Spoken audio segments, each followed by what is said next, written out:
Secretária, como é que vai funcionar a parceria da Prefeitura de Maceió, né, por meio da CEMED com a UFAL, do FAO, né, isso para a Bienal, e a importância dessa parceria? Olha, a parceria é uma parceria do município, né? Além da CEMED, outras secretarias estarão presentes.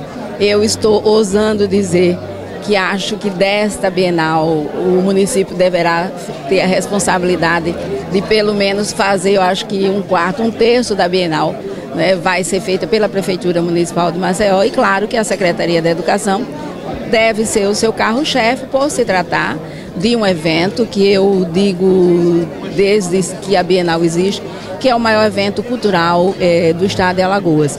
E nesse momento a Secretaria ela vai estar participando até como uma forma de mostrar para a sociedade, para a população, que nós temos que fazer com que as nossas crianças aprendam a ler desde cedo, né? Criar o hábito pela leitura, formar os leitores desde pequenininho. O nosso foco na rede municipal é educação infantil e ensino fundamental.